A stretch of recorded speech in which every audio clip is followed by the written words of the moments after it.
Talagang hindi ka na dito mabibitin ga, ang kapal nga naman at ang laki ng hiwa at lalo natin itong pasarapin yung recipe natin ngayon para naman ay balik-balikan ni Suki. Kaya share natin to, kaya tara na. So dito yung unahin natin gawin yung pabalat. Meron ako ditong 500 grams ng all-purpose flour. Lagyan ko ito ng 1 teaspoon ng yeast, 1 teaspoon ng iodized salt and then haluin ko lamang ito. At maglagay ng 1/4 cup light brown sugar at 1 cup na tubig. At tunawin ko muna yung asukal bago ko basain yung harina. At i-mix ko muna yan ng mabuti at dito nga ay maglagay lang ako ng 1/2 cup na margarine. Pagkatapos ay masahin lang natin to. At ilipat ko lang dito sa ating misa, dito ko ito masahin ng mano-mano ng mga 5 minutos lang. Hindi naman natin dito kailangan na makinis talaga na dough. Yung kailangan lang natin dito yung mag-firm lang yung dough natin na para naman ay hindi siya mapunit pag ito'y ating binarilya.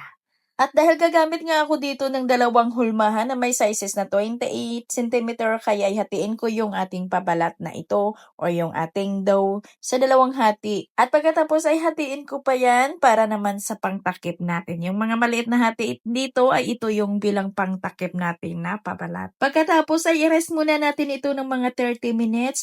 Palsahin muna natin ng kaunti or palambutin muna natin bago natin ito palaparin. At ito po yung gagamitin natin na hulmahan. May sizes ito na 28 cm at dalawang ganito yung gamitin natin. At banyahan natin ito ng margarine para hindi siya kakapit pag ito'y naluto yung ating mga pineapple pie at medyo kapalan lang natin sa pagbanya. Makapal lang ng kunti. At pagkatapos itabi lang muna, pagkalipas ng 30 minutos ay pwede na nating barilyahin ng palapad yung ating dough, yung ating pabalat at ito'y malambot na. Kailangan lang talaga na i-rest or palambutin muna natin yung ating pabalat bago natin barilyahin, bago natin palaparin at nang sa ganun ay hindi siya uurong.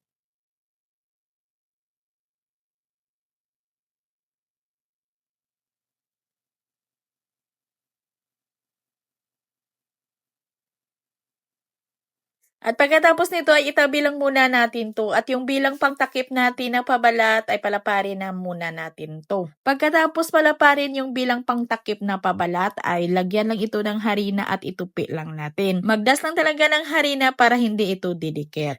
At takpan lang muna natin. So dito naman tayo sa ating palaman. So dito sa ating palaman ay gagamit tayo ng 4 cups na cornstarch at maglagay tayo ng 3 and 1/4 cup na white sugar.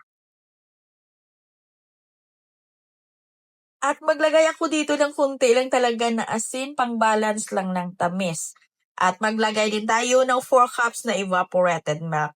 At 1 sachet or 19 grams na pineapple tang flavor. At para mag-enhance talaga dito yung kulay, ay maglagay ako dito ng mga 1/4 teaspoon na food coloring na egg yellow.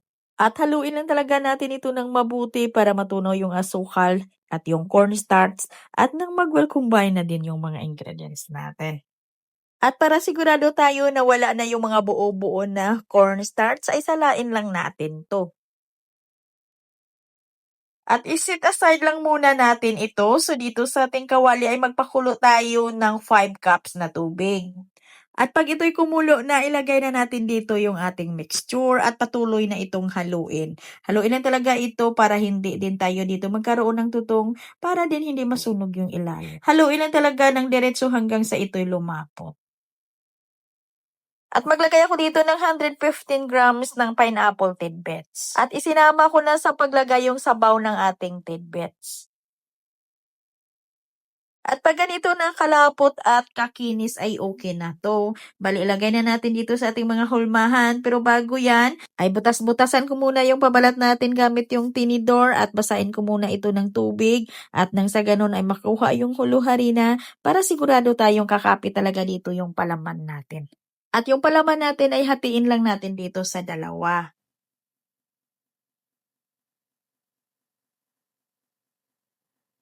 At bago natin to lagyan ng bilang pangtakip natin na pabalat, ay basain muna natin to ng tubig, yung palaman natin dito sa ibabaw. At nang sa ganun ay kapit na kapit dito yung bilang pabalat natin. Ginawa natin na basain muna ng tubig at nang sa ganun ay hindi maghiwalay yung pabalat at saka yung palaman natin. At kailangan din na i-press down natin yan at nang sa ganun ay kapit na kapit talaga dito yung pabalat natin dito sa ating palaman. At nang sa ganun ay maging siksik na din at maging malapad na rin. At bago ko ito ipasok sa oven, ay i-rest ko muna ito ng 20 to 30 minutes at nang sa ganun ay alsa din ng kaunti yung ating pabalat kasi may nilagay naman tayo dito na yeast. At ito na mga ga, pagkalipas ng 25 minutes ay isalang na natin ito sa naka-preheat na natin na oven. At bago yan ay banihan ko muna ito ng itlog. At ito na nga mga ga, naluto ko ito sa loob ng 25 minutes sa may preheated oven na 190 degrees Celsius. At ito'y malamig na bago ko ito hiniwa. At mga ga, hanggang dito lang yung ating video. Pasensya na kayo, medyo napahaba yung video natin ha. Maraming salamat sa panunood at bye-bye!